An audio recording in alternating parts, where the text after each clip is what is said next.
Angel alas ko na ako. Sige. At saka sabihin mo kay Tyra na pagkatapos niyang mag-ayos doon, bumalik na siya dito, huwag na siya makipagkita doon sa houseboy sa kabila para naman maka-attend ako ng party. Sige. Ha? Okay, alas na ako. O sige. Bye-bye. Bye-bye, Angel.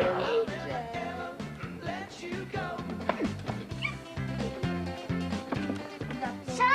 Siya yung nagnakaw ng doggy ko! Ha? Nagnakaw! Magnanakaw.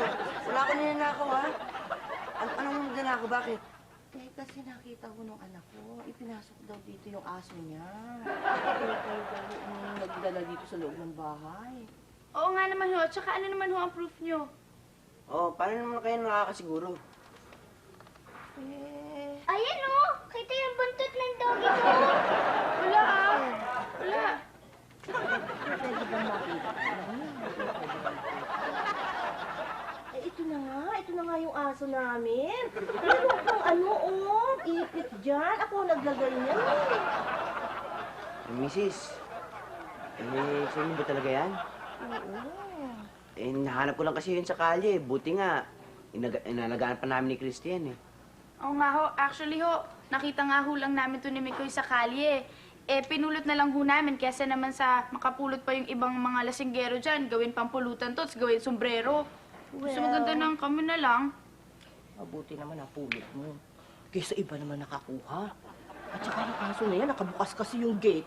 Nakaano si Striker, nakalabas. Hindi ko na mahabol ngayon. Yan, nagkandawala na tuloy. Sticker ho ba pangalan niya? Oo, Striker. Talaga ho. Sayang, ang ganda pa naman ng pangalan na binigay ko sa kanya. Ano? Tagpe. Anong tagpe? Angel ang pangalan niya na. Tagpe, mas maganda Angel. yun. Mas class, no? Angel ang Tagpe. pinangalan ko dyan. Parang hindi Tagpe. maganda. Simple kasi yan. Hindi class. Ma'am, inalagaan ko naman yan, kaya huwag na ho kayo magalit sa akin. Eh, hindi naman. Nagpapasalamat ka ako sa inyo eh. Okay lang yun. Sorry po, natawag ko po kayo magnanakaw. Okay lang yan, Iha. Inalagaan ko naman yung doggy mo eh.